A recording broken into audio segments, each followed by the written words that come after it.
Hola mis amigos queridos, qué alegría, estamos juntos una vez más para el estudio de la Palabra de Dios. Vamos a ver hoy la lección número 2 para el 13 de abril del año 2024. El título de la lección es ¿Amor o egoísmo? Esa es la cuestión. Solo que antes de entrar al estudio de la lección, voy a responder una pregunta. Ya les dije que a partir de este trimestre, cada semana voy a responder una pregunta de las tantas que llegan. Y si tú tienes alguna pregunta, entra a la página y registra tu pregunta ahí, que yo leo toda la participación de ustedes y voy a encontrar tu pregunta, voy a escoger las mejores, las más generales y las voy a responder. La pregunta que responderemos hoy es la siguiente. Alguien escribió diciendo, Pastor, yo le escucho a usted decir que hay que orar en todo tiempo. Y en cierta ocasión le escuché decir que hay que orar 24 horas por día. Por favor, no le entiendo. ¿Qué es lo que usted quiere decir? Si yo voy a estar orando 24 horas por día, ¿a qué horas trabajo? ¿A qué horas cumplo con mis actividades? ¿A qué horas como? ¿A qué horas duermo? ¿Cómo es que se puede mantener comunión con Dios 24 horas por día? Bueno, yo estoy usando una figura cuando digo 24 horas por día. Pablo lo dice de otra manera. Pablo dice, orad sin cesar, sin parar, en todo tiempo. Pero ¿y a qué horas cómo? Ahí está el asunto. Tenemos que aprender a vivir en espíritu de oración. Cuando digo que tenemos que orar 24 horas por día, no quiere decir que tenemos que arrodillarnos 24 horas por día. El gran desafío del cristiano es aprender a vivir dirigiendo todo hacia Dios. Mientras estás manejando tu carro, en lugar de estar pensando sobre los desafíos que tienes para ese día solo, piensa, pero dirigido hacia Dios, consultando con Dios. Cuando vas a comer, agradeces a Dios y mientras vas comiendo, si la comida está sabrosa, agradécele a Dios. Dile, mira, Señor, qué rico. Creo que voy a comer esto también mañana o cualquier cosa así.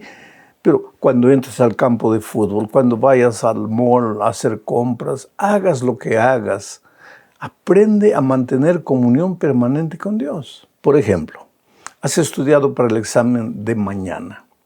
Esta noche antes de dormir en la cama, en lugar de dar rienda suelta a tus pensamientos, dirígete a Dios y dile, Señor, mira, te voy a contar todo lo que estudié para el examen de mañana. Y se lo vas contando a Dios, estás haciendo dos cosas. Estás orando y al mismo tiempo estás revisando lo que has estudiado para el examen de mañana. Quiere decir, no te compliques la vida. La vida cristiana es simple, es sencilla, sin mucha complicación. Tú aprende a cultivar una amistad permanente con el Señor y vas a ver cómo a medida que van pasando los días, tu experiencia espiritual se va a enriquecer y te vas a sentir fuerte. Y caminando con Jesús, conversando con Jesús, pues difícilmente vas a caer en los problemas de la vida, porque para meterse en problemas primero hay que separarse de Jesús. Si tú estás con Jesús, difícilmente vas a salir del camino. Que Dios te bendiga ricamente. Vamos a la lección para esta semana. ¿Amor o egoísmo? Esa es la cuestión. Ya dijimos la semana pasada que estamos estudiando el gran conflicto. Aunque nuestros ojos no ven, todo lo que sucede en este mundo de alguna manera tiene que ver con un conflicto universal, con un conflicto espiritual. No es un conflicto con armas, con bombas, con cañones. Es la lucha por el corazón humano, por la mente, por la decisión de cada ser humano. Nosotros le pertenecemos a Jesucristo, pero el diablo se cree nuestro dueño. Consiguió arruinar la vida de Adán y Eva y hoy continúa queriendo arruinar nuestra vida. Entonces el propósito de la lección de esta semana es mostrar que para llevarte a formar parte de su ejército, el diablo va a usar primero la seducción, el engaño, la mentira, Y si eso no le da resultado, va a usar la fuerza, la violencia, la persecución. Pero lo que Él quiere es llevarte a formar parte de su ejército, sacarte de las filas de Jesucristo. Entonces vamos a la primera parte de este estudio bajo el subtítulo Un Salvador con el corazón roto. En esta parte, querido, vamos a ver que el sufrimiento humano no siempre es el castigo divino. Generalmente cuando las cosas nos van mal, cuando nada nos sale bien o cuando pasamos por un momento de dificultad en la vida, cuando caemos enfermos o cuando somos despedidos del empleo o cuando estamos en problemas financieros o cuando un hijo se mete a las drogas, la primera idea que sube a la mente es: Dios mío, me estás castigando. Y el diablo es tan astuto que te hace recordar todo tu pasado, tus errores, y te hace pensar que ahora los problemas presentes son consecuencia de los errores que has cometido.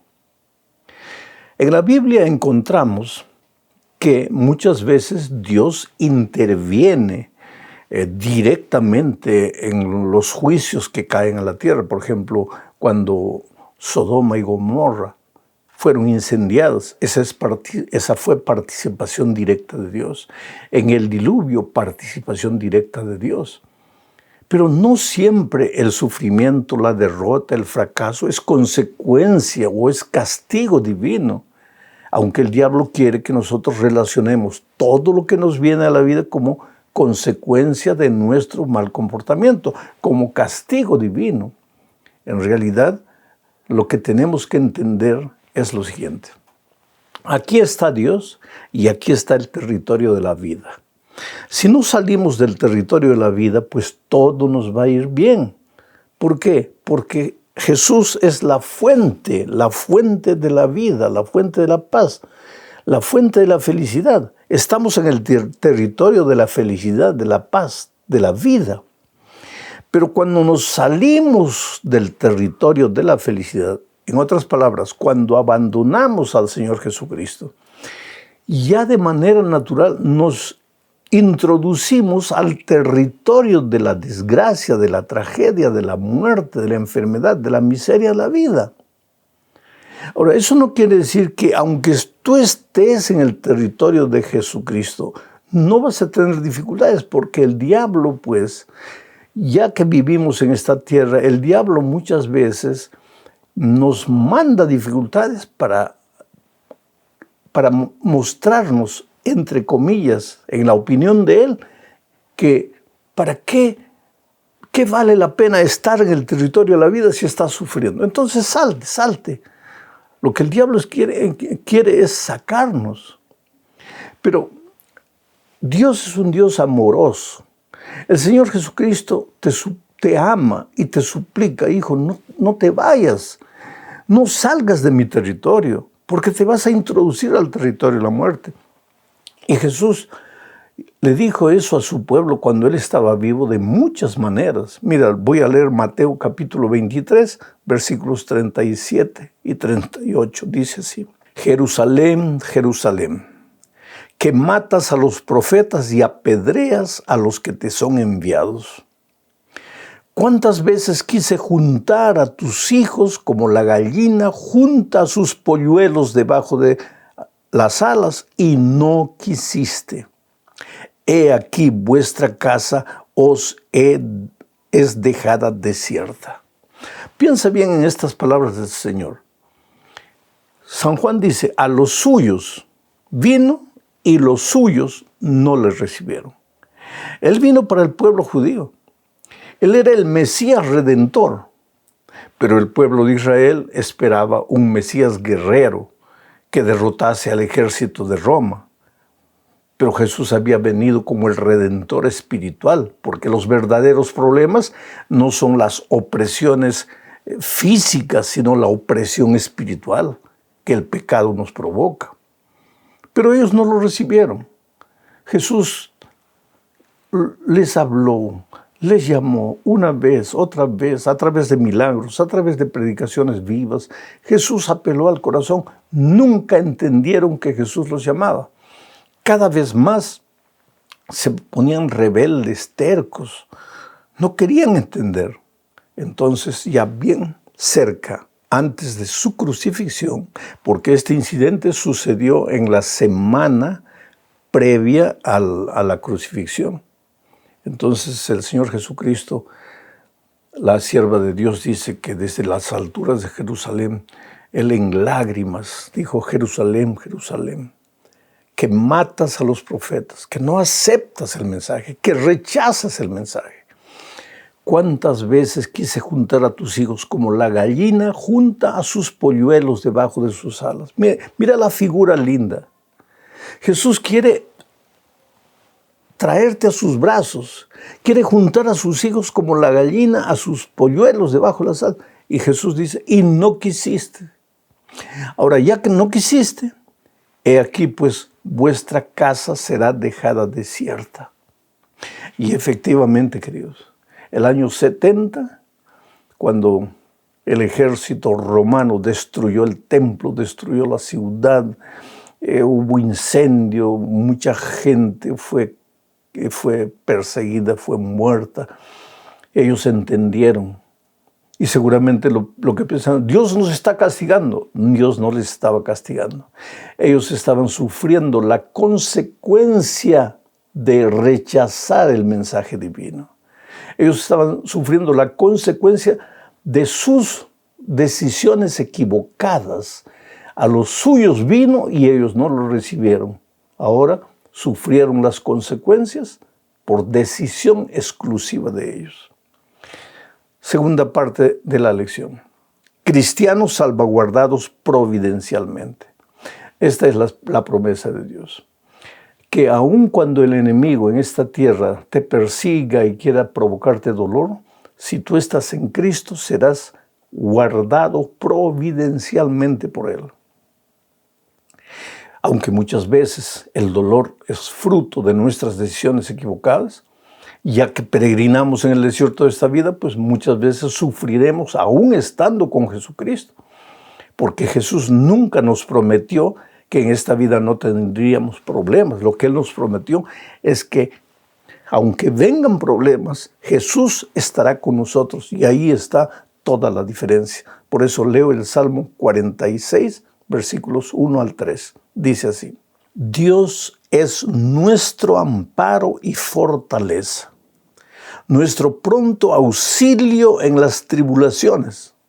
No dice que no tendremos tribulaciones, dice que Él será nuestro pronto auxilio en las tribulaciones.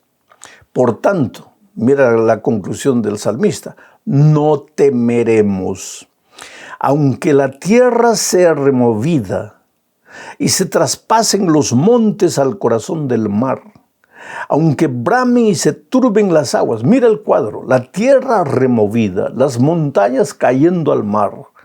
Y dice, las aguas bramando furiosas.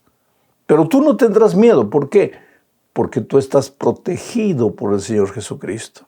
Aunque los montes tiemblen a causa de su braveza, tú no tendrás problemas. Una persona registró un pedido de oración diciendo que en el trabajo tiene enemigos que lo están persiguiendo, que crea un ambiente desagradable para él. Pues tú no tiemblas, querido. El Señor no te ha prometido que mientras vivas en esta tierra no vas a tener enemigos. Lo que Él te ha prometido es que los enemigos pueden rugir, pueden gritar, pueden planear, puedan hacer lo que quieran para destruirte, pero no van a poder, porque Dios es tu amparo y fortaleza, tu pronto refugio en medio de las tribulaciones. Vamos a la tercera parte: fieles en medio de la persecución. A lo largo de la historia vemos que cuando el diablo no pudo engañar al pueblo de Dios con la seducción, con la mentira, entonces usó la persecución, la violencia, la fuerza. Pero querido, el sufrimiento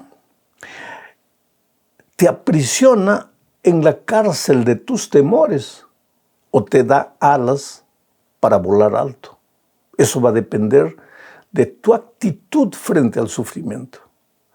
O el sufrimiento es una prisión donde te quedas encerrado, llorando, lamentándote, o el sufrimiento te da alas para volar a pesar de las dificultades. Depende de cuán cerca o cuán lejos estés del Señor Jesucristo. El pueblo de Dios fue perseguido, pero mira lo que dice Hechos capítulo 8, versículos 4 al 6.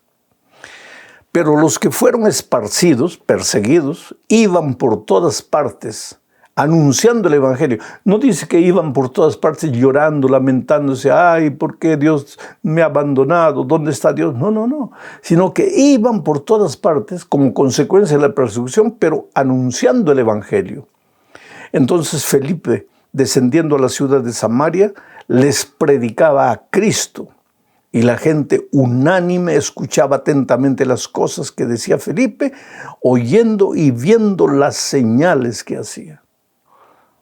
De tal manera que ellos, en la persecución, en lugar de lamentarse y llorar y quejarse, aprovecharon la oportunidad de salir por todo lado para predicar el Evangelio.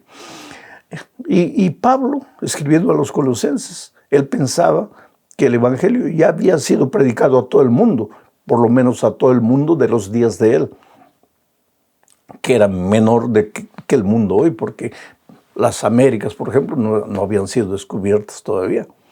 Pero mira lo que dice en Colosenses 1:23 Pablo. Si en verdad permanecéis fundados y firmes en la fe y sin moveros de la esperanza del Evangelio que habéis oído, el cual se predica en toda la creación que está debajo del cielo, del cual yo, Pablo, fui hecho ministro.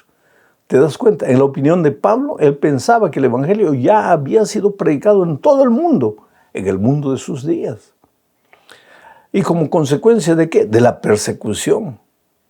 Quiere decir, a los primeros cristianos el sufrimiento no los encarceló, sino que les dio alas para volar y predicar el Evangelio a todo el mundo conocido de aquellos días. La penúltima parte, ahí veremos que los cristianos no solo predicaban, sino participaban de la obra de caridad, de la obra social. Se preocupaban por ayudar a las personas que sufrían más. Porque esta es una ley de la vida, creo. A veces nosotros pensamos que somos los que más sufrimos en la vida, pero siempre hay alguien que sufre más. Se cuenta la historia de un sabio que andaba caminando por la playa, lamentándose porque solo tenía plátano para comer, un plátano. Señor, voy a comer este plátano y voy a morir. Y entonces escuchó la voz de Dios en su corazón, le dijo, mira para atrás. Y cuando vio que otro hombre recogía las cáscaras de plátano que él arrojaba para comer. O sea, él pensaba que era el más sufridor y había otro que sufría más que él. ¿Qué hacía la iglesia? ¿Cómo vivía? Hechos 9:39 dice, levantándose entonces, Pedro fue con ellos y cuando llegó le llevaron a la sala donde le rodearon todas las viudas llorando y mostrando las túnicas y los vestidos que Dorcas hacía cuando estaba con ellas. O sea, Dorcas formaba parte de la iglesia primitiva y era una mujer, así como los hermanos de aquel tiempo, se preocupaban por la necesidad de las personas. Entonces, cuando se esparcieron por todo el mundo, no se esparcieron solo para predicar el Evangelio con la boca, sino también con las acciones. Y Santiago, en Santiago 1:27 dice, la religión pura y sin mancha delante de Dios el Padre es esta, visitar a los huérfanos y a las viudas en sus tribulaciones y guardarse sin mancha del mundo. Esa es una religión integral, un cristianismo que te hace saludable, feliz, pleno, a pesar de las dificultades que puedan aparecer en el camino. Llegamos al fin de este estudio hablando de un legado de amor. Sabes, querido, la iglesia primitiva amaba a la gente con palabras y con hechos. Mira lo que dice 1 de Juan 4:21. Y nosotros tenemos este mandamiento de él. El que ama a Dios, ame también a su hermano. Quiere decir, la religión que solo afecta tu manera de pensar no está completa. La religión que solo cambia tu doctrina está incompleta. La religión tiene que afectar tu vida, tiene que transformar tu carácter, tu manera de ser. El que odiaba ya no odia más. El que gritaba ahora habla con mansedumbre. El que se irritaba por cualquier cosa ahora es paciente. Esa es la verdadera religión. La religión, la iglesia primitiva era una iglesia que se amaba entre sí. Ellos se sentían como los polluelos debajo de las alas del Señor Jesucristo. Al mismo tiempo, salían debajo de las alas para predicar el Evangelio y para amar a las personas. Que Dios te bendiga, querido. No tengas miedo de las luchas de la vida. Dios no te ha prometido que en esta vida no vas a tener problemas. Te ha prometido que Él no te va a abandonar. Y cuando estás tomado de la mano poderosa de Jesucristo, ay de aquel que se atreva a tocar tu vida, a hacerte daño. Dios le prometió a Abraham: sal de esta tierra, vete a una tierra extraña, y por donde quieras serás una bendición. Y si alguien te bendijere, yo lo bendeciré. Y ahora yo completo. Y si alguien te maldijere, él recibirá las consecuencias de su propia maldición. Entonces, en nombre de Jesucristo, ve sin temor. Esta semana puede ser una semana de mucha victoria para ti. Un abrazo.